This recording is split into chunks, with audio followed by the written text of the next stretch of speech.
Naam, karibu tena mtazamaji kwenye habari zetu siku hii ya leo ya Jumapili ya tarehe 16 mwezi wa 8 mwaka wa 2026. Jina langu ni Eric Masha Douglas. Naam, Metu amwambia Ruto pesa hazitamuokoa mwaka wa 2027. Seneta wa Nyandarua John Metu amesema pesa nyingi hazitamhakikishia Rais William Ruto ushindi katika uchaguzi mkuu ujao wa mwaka wa 2027. Naam, mtazamaji wangu, ili kuzidi kupata habari motomoto kwa wingi, bonyeza subscribe, like, share. Metu alisema matokeo ya uchaguzi mdogo wa Olkalau yalidhihirisha kuwa wapiga kura wanaweza kukataa ushawishi wa pesa na kuchagua viongozi wanaowataka. Kutoka Olkalau, imethibitishwa kuwa pesa ni kipengele kidogo cha uchaguzi mkuu ujao, Metu alisema katika mahojiano ya runinga Jumatano usiku.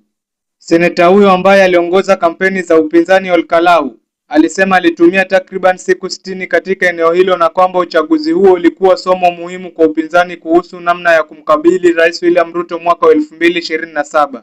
Metu alidai kuwa Rais William Ruto anaamini wapinzani wake hawana uwezo wa kifedha wa kushindana naye. Kitu kimoja anachoamini Rais William Ruto ni kwamba hatuna pesa, na ako nazo. Ni kweli ana pesa. Na mtazamaji wangu, ili kuzidi kupata habari motomoto kwa wingi, bonyeza subscribe, like, share. Ruto afufua maono ya hayati Raila katika ruwaza yake ya mwaka 2060. Rais William Ruto alipozindua mjadala wa kitaifa kuhusu mustakabali wa Kenya baada ya ruwaza ya mwaka 2030 wiki hii, aliutaja kama juhudi mpya za kuwapa mwongozo wa muda mrefu utakaonufaisha vizazi vya sasa na vijavyo. Hata hivyo, nyuma ya kauli za kuunda mwongozo mpya wa maendeleo unafanana pakubwa na pendekezo la aliyekuwa Waziri Mkuu Raila Odinga kuhusu kongamano la kitaifa la vizazi ambalo lilizinduliwa miezi michache kabla ya kifo chake. Mipango yote miwili inaweka wananchi katikati ya maamuzi kuhusu mustakabali wa taifa. Pia inakusudia kuwahusisha vijana, wataalamu, viongozi wa kaunti, wanavyuo, sekta ya biashara, mashirika ya kiraia na viongozi wa kidini katika kujadili mwelekeo wa Kenya. Pendekezo la Raila lilijikita zaidi katika kutafuta suluhu kwa changamoto za kisiasa, kiuchumi na kiutawala zinazokabili taifa. Kwa upande mwingine, mjadala wa Ruto unalenga kufafanua Kenya itakuwa taifa la aina gani baada ya kufikia mwisho wa mpango wa ruwaza ya mwaka 2030. Licha ya tofauti hizo, misingi ya miradi hiyo inaonekana kufanana kwa kiasi kikubwa.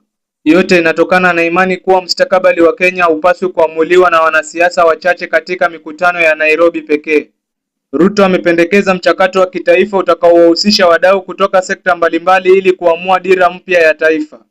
Kwa mujibu wa vyanzo vya Ikulu, Gavana wa Kisumu Profesa Anyang' Nyong'o amepewa jukumu la kuongoza timu itakayobuni mfumo wa majadiliano hayo.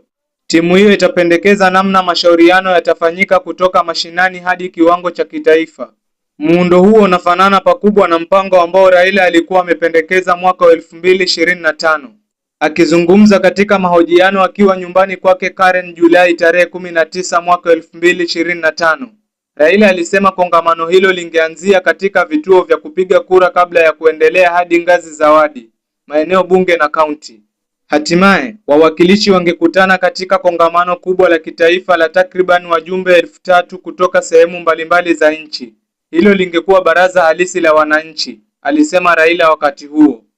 Alisisitiza kuwa wananchi wa kawaida walipaswa kupewa nafasi ya kueleza changamoto zao na kuamua vipaumbele vya kitaifa kabla ya wanasiasa kuingilia mchakato huo. Kwa upande wake, Ruto alipokuwa akizindua mjadala huo katika kituo cha kimataifa cha mikutano cha Kenyatta KICC, alisisitiza mara kadhaa kwamba si mradi wa serikali bali wa wananchi. Huu si mradi wa serikali, huu ni mradi wa wananchi, alisema Rais William Ruto. Aliongeza kuwa serikali itatoa jukwaa na rasilimali lakini haitalazimisha wananchi maamuzi ya kufanya. Kauli hiyo inaendana kwa kiwango kikubwa na mawazo ambayo Raila alikuwa ametetea kuhusu umuhimu wa wananchi kutumia mamlaka yao ya kikatiba kuamua hatima ya taifa. Raila alipendekeza kwamba nusu ya wajumbe katika mikutano ya mashinani wawe vijana, hasa wa kizazi cha Gen Z. Naye Ruto amesema mjadala wa baada ya ruwaza ya mwaka 2030 lazima wazingatie maslahi ya vijana ambao watarithi Kenya ya baadaye. Hata hivyo, kuna tofauti muhimu. Kongamano la Raila lilizaliwa wakati taifa lilikuwa linakabiliwa na malalamishi kuhusu utawala, ukosefu wa ajira, ufisadi na madai ya ukatili wa polisi. Hivyo lilikuwa na mwelekeo wa kisiasa na kikatiba zaidi. Kwa upande mwingine, mjadala wa Ruto umejikita katika maendeleo ya muda mrefu na namna ya kuhakikisha Kenya inabaki na mwongozo mmoja hata baada ya mabadiliko ya serikali. Naibu wa Rais Kithure Kindiki na kiongozi wa wengi katika bunge la kitaifa Kimani Ichung'wah wamependekeza kwamba mwongozo huo mpya upewe msingi wa kisheria ili serikali zijazo zibadilishe mwelekeo wa kitaifa kila baada ya uchaguzi. Hata hivyo, changamoto kubwa kwa utawala wa Rais William Ruto itakuwa kuwashawishi wakosoaji kwamba mchakato huo ni wa kweli na haujalenga kupendekeza ajenda za kisiasa za serikali iliyopo madarakani.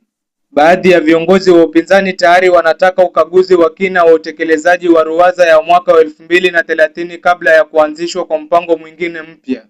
Kifo cha Raila Odinga Oktoba mwaka 2025 kilikatiza ndoto ya kongamano lake la kitaifa kabla ya kutekelezwa. Sasa mjadala wa Rais William Ruto kuhusu Kenya baada ya ruwaza ya mwaka 2030 unaonekana kufufua kwa namna fulani baada ya mawazo hayo, lakini kwa sura mpya ya maendeleo na mipango ya muda mrefu ya taifa. Naam, mtazamaji wangu, ili kuzidi kupata habari motomoto kwa wingi, bonyeza subscribe, like, share.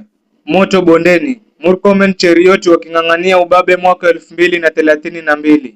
Mvutano wa kisiasa, tamaa ya uongozi na mapambano ya kumrithi Rais William Ruto katika mwaka 2032 anaanza kutishia kampeni yake ya kutafuta muhula wa pili mwaka 2027 katika bonde la Ufa, eneo ambalo ni ngome yake kuu la kisiasa.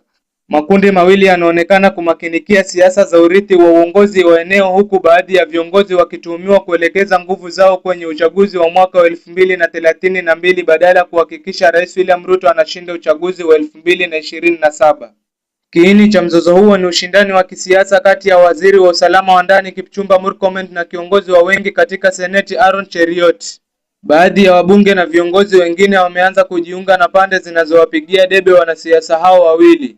Naam, mtazamaji wangu, ili kuzidi kupata habari motomoto kwa wingi, bonyeza subscribe, like, share.